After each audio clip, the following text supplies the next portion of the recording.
O tema da minha palavra seria sem medo, sem limites e sem desculpas. Quem aqui precisa alcançar algo específico? Quem tem uma meta ou quem tem um sonho? Quem, você está aí, começou a sua campanha de 7 semanas, ou você já está na metade dela, ou você já fez esse ano pelo menos 3 campanhas aí de 7 semanas, e você tem um alvo para este ano. Para permanecer constante, firme no propósito, cumprindo aquilo que Deus tem para nós, eu vou permanecer firme, eu não vou desistir, eu vou, mesmo que não consiga na primeira 7 semanas, eu vou continuar mais 7, eu vou continuar mais 7.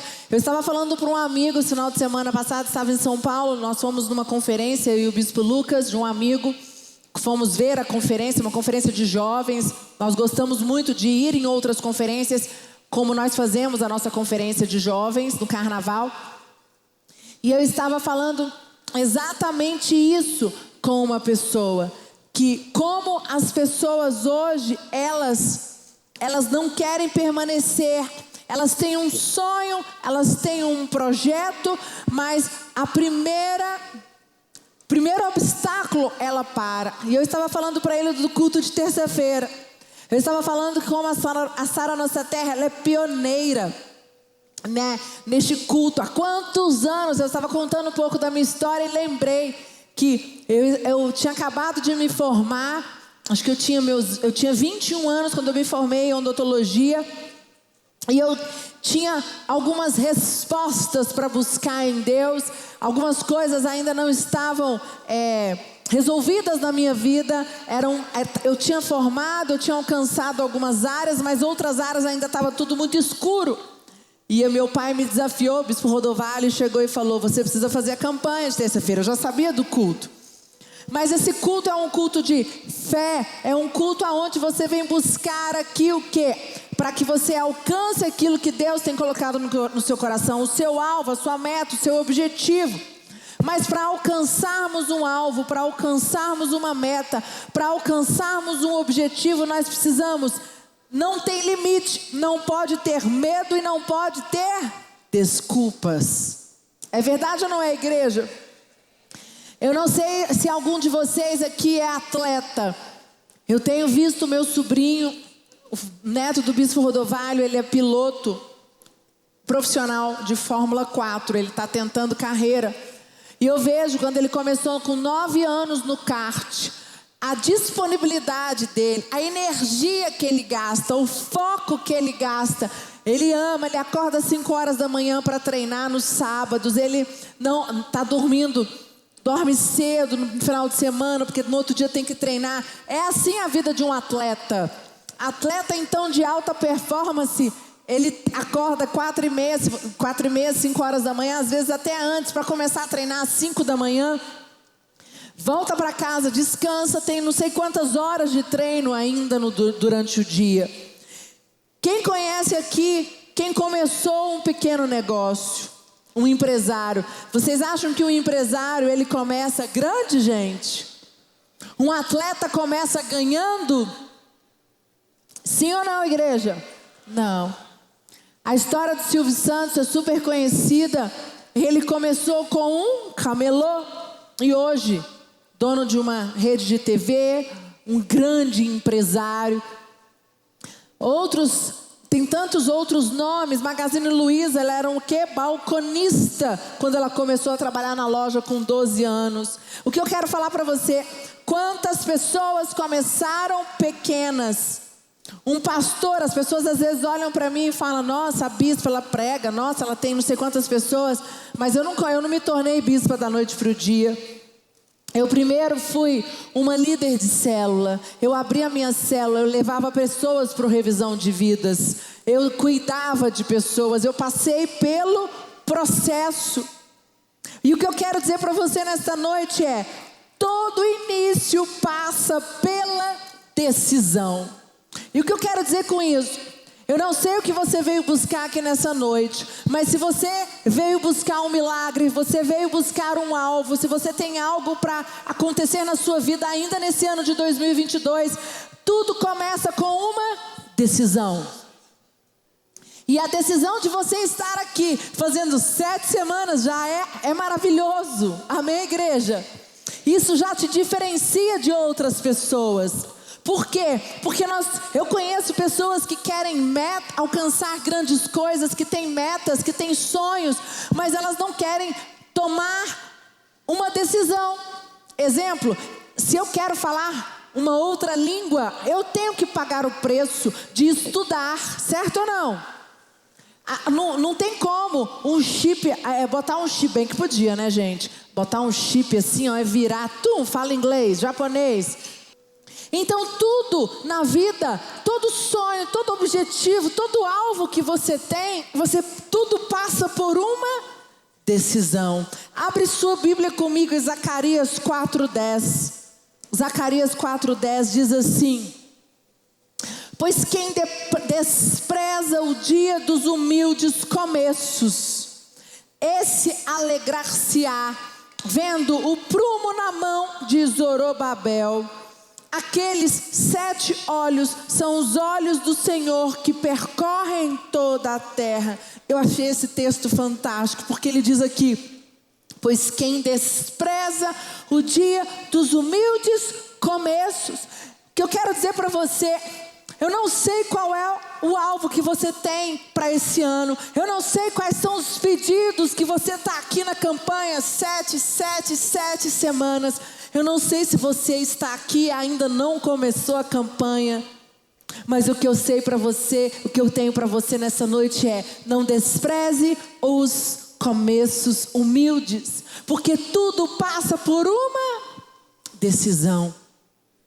E nós estamos vivendo numa sociedade muito imediatista. Nós estamos vivendo numa sociedade onde nós queremos tudo rápido. Nós queremos alcançar sonhos, metas. Eu não sei se nós temos visto pessoas subirem na vida muito rápido. Hoje em dia existem, outras profissões que estão dando dinheiro muito rápido, muito mais do que como era antigamente. Eu já conversei com alguns pioneiros, pessoas, empresários que demoraram 30, 40 anos para construir um patrimônio.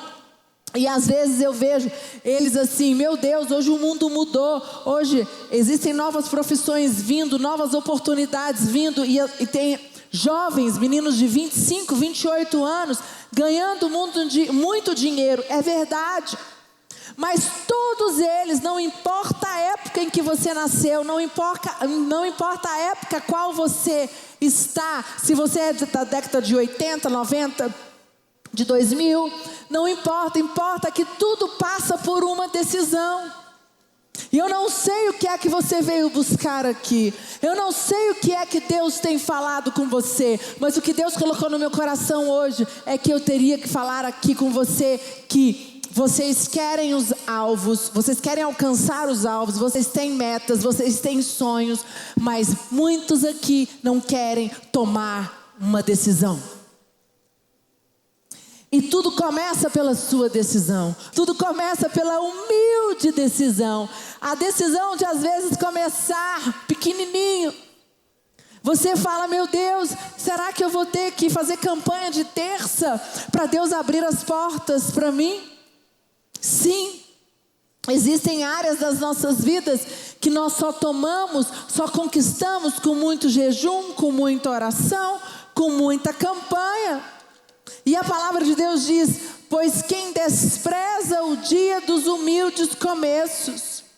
E nós muitas vezes desprezamos os pequenos começos. E eu quero dizer para você, é no início que nós somos forjados e treinados.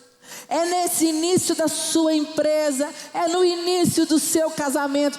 Nós temos a mania de olhar para um casal, olhar para o empresário, olhar para aquela pessoa que te inspira, aquela pessoa que você admira, e você já olhar para ela e falar: eu quero ser igual. Essa é a minha meta. Sim, igreja? Nós temos isso, só que nós esquecemos que todas essas pessoas que você admira em alguma área, que tem sucesso, ela teve um início e pode ter certeza que ela foi forjada nesse início. A diferença é que essa pessoa que você admira, que hoje tem sucesso, ela aguentou o processo, ela permaneceu, ela foi forjada e aprovada. Amém, igreja? É no início que somos forjados e treinados. E qual foi o início de Jesus? Jesus é filho de Deus. E ele veio ao mundo como homem. E com 33 anos ele começa o seu ministério. Com 30, desculpa. E aí, em 3 anos ele cumpre o chamado. Só que Jesus, o início de Jesus foi aonde? Ele foi provado e forjado. Eu vou mostrar para vocês. Qual foi o início de Jesus? Fala comigo. Deserto. O início de Jesus foi no deserto. Eu quero dizer para você, as nossas decisões são provadas no deserto. No início passamos por dificuldades e por provas. Em nome de Jesus, todo deserto que Deus permitir você passar, você vai lembrar a partir de hoje que isso é algo que Deus está mandando você, porque Ele quer te provar, Ele quer te forjar, porque Ele quer que você saia aprovado. Amém? Você precisa entender isso. Você não pode aceitar mais de que quando você estiver passando por um deserto, você vai falar, quer dizer que Deus não me ama, Deus me esqueceu, quer dizer que Deus permitiu eu passar pelo deserto, então Deus me abandonou. Isso é uma mentira. Pelo contrário, abre a sua Bíblia comigo em Mateus 4:1 até o 11. Diz assim: a seguir, foi Jesus levado pelo Espírito ao deserto para ser tentado pelo diabo. E depois de jejuar 40 dias e 40 noites, teve fome. Então o tentador, aproximando-se, lhe disse: se és filho de Deus, manda que estas pedras se transformem em pães. Jesus, porém, respondeu: está escrito, não só de pão viverá o homem, mas de toda a palavra que procede da boca de Deus. Então o diabo o levou à cidade santa, colocou-o sobre o pináculo do templo e lhe disse: se és filho de Deus, atira-te abaixo, porque está escrito, aos seus anjos ordenará a teu respeito que te guardem, e eles te susterão das suas mãos, para não tropeçares em alguma pedra. Respondeu-lhe Jesus: também está escrito, não tentarás o Senhor teu Deus. Levou ainda o diabo a um monte muito alto, mostrou-lhe todos os reinos do mundo e a glória deles, e lhe disse: tudo isto te darei, se prostrado me adorares. Então Jesus lhe ordenou: retira-te, Satanás, porque está escrito, ao Senhor teu Deus adorarás, e só a Ele darás culto. Com isto deixou o diabo, e eis que vieram anjos e o serviram. E o que eu quero mostrar para você aqui, o início de Jesus foi prova. O início de Jesus foi deserto. E não era para ser, né? Sabe o que eu fico triste? Quantas pessoas elas vêm para Jesus, elas conhecem a Jesus, elas deixam Jesus entrar e transformar a vida delas, e aí vem, pimba, o primeiro deserto.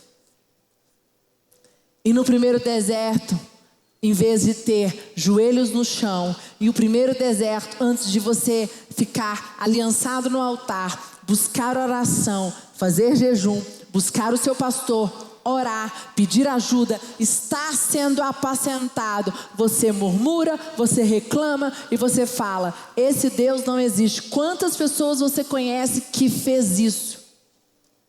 Eu estava lembrando esses dias com o Lucas, que quando ele se converteu, ele fala isso no testemunho dele, ele se converte, ele tinha uma boa vida financeira estável, e ele quebra, e ele fala: eu quebrei, perdi tudo, tive que tomar uma decisão, uma postura pela minha conversão, não queria trabalhar mais com o que eu trabalhava, e ele tomou uma postura e ele disse: da noite para o dia eu tinha um dinheiro guardado, mas esse dinheiro acabou.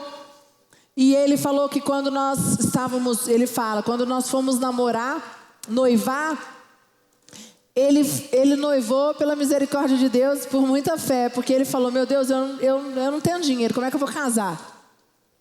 O início, ele fala, foi: se eu não tivesse um pastor, se eu não tivesse me apegado ao altar, se eu não tivesse vindo para o culto de terça-feira, se eu não tivesse bloqueado a minha mente, eu não tinha ficado na igreja, porque eu passei por um deserto, 1 ano depois que eu me converti.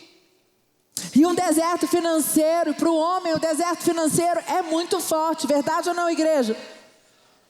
E ele com anseios, com expectativas, com vontade de casar, com planos, e ele sendo provado e aprovado. E quantas vezes ele falou para mim: foi muito difícil, mas exatamente aqui, Jesus no seu início foi provado e testado.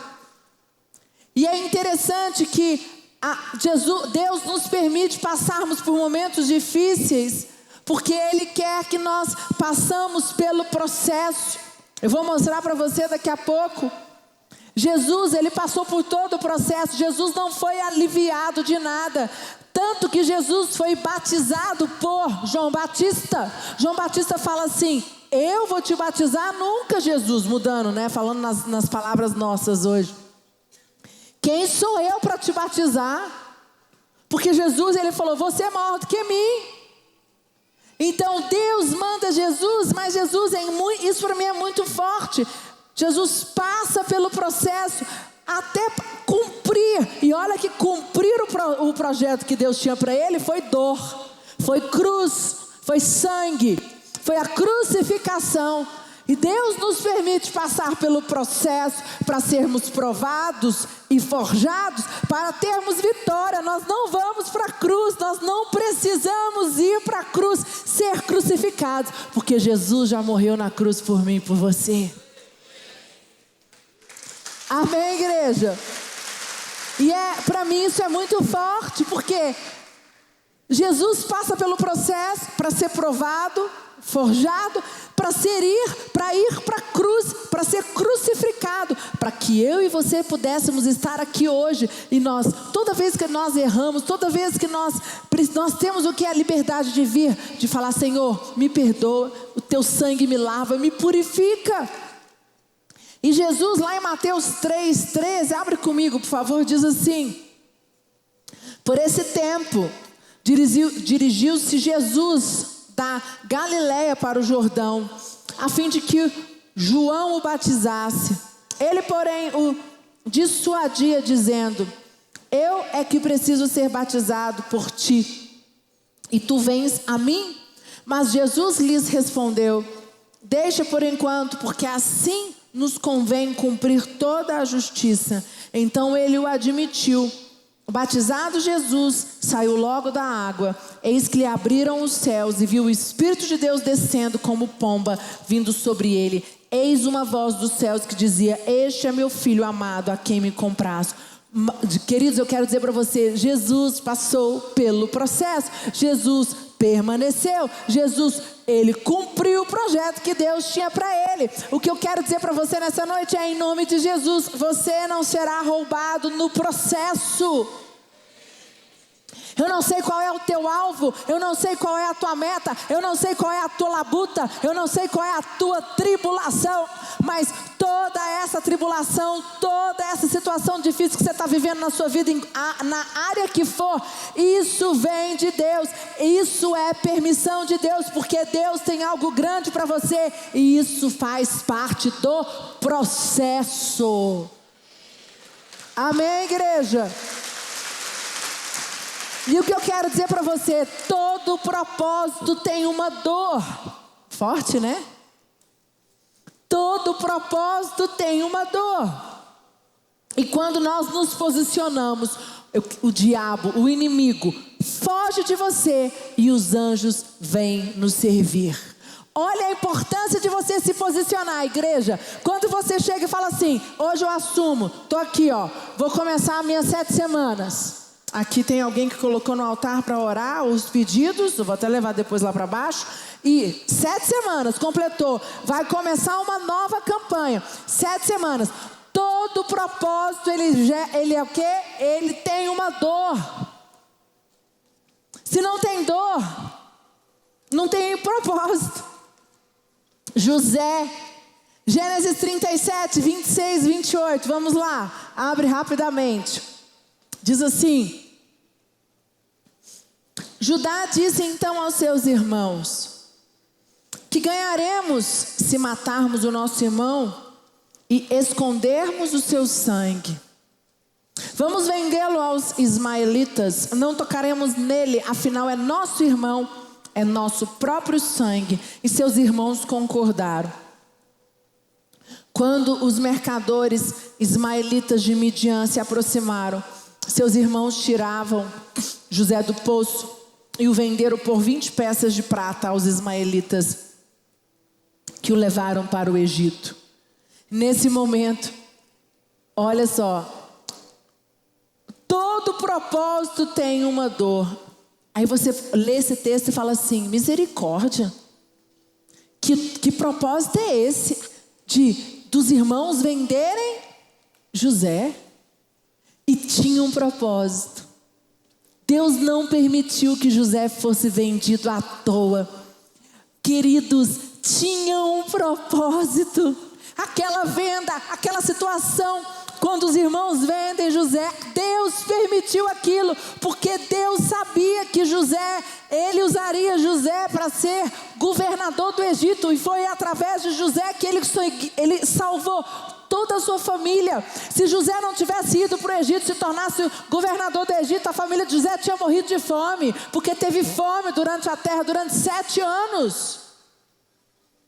Agora, foi difícil, foi doloroso e foi demorado, porque José, até ser governador do Egito, se passaram, ele tinha 17 anos, ele foi governador com 33, eu não lembro, mas mais ou menos 14, 15 anos. E aí, você esperaria 14, 15 anos para que acontecesse o que Deus tem para a sua vida? Você permaneceria no processo? É isso que eu quero mostrar para vocês nessa noite. Tinha José ser governador era o propósito, mas teve dor. Você conquistar a tua casa própria é o propósito, mas vai gerar uma dor. Você conquistar a tua empresa, não sei, ou o relacionamento que você quer com a tua esposa, ou seu futuro casamento com teus filhos, é o propósito, mas gera dor. E essa dor, ela vem com a permissão de Deus. Por isso que você precisa estar aliançado no altar, precisa estar debaixo de cobertura espiritual, precisa estar debaixo de oração, para que você permaneça firme e consiga chegar até o fim como José chegou. E aqui em Gênesis 39, 1, 2, diz assim: José foi levado para o Egito, onde os ismaelitas o venderam a um egípcio chamado Potifar, um oficial que era capitão da guarda do palácio. O Senhor Deus estava com José. Ele morava na casa do seu dono e ia muito bem em tudo, mostrando para vocês que José, além de ser vendido como escravo, ele foi trabalhar na casa de pessoas, ele foi trabalhar na casa de Potifar. José chegou no Egito e o seu início foi como escravo. Mais uma vez, todo propósito tem uma dor. José, até chegar a ser governador, teve seus piores dias. E o que ele fez? Permaneceu firme. Até José conquistar aquilo que Deus tinha para ele, foi um processo de quase 15 anos ou mais, 16. Mas ele permaneceu firme e ele conquistou. Todo propósito tem uma dor. Eu não sei qual é a dor que o teu propósito tem gerado em você. E eu sei que tem muitos aqui, você que está me assistindo, ou você que está aqui na própria igreja, no salão. Você tem questionado a Deus, por que essa dor?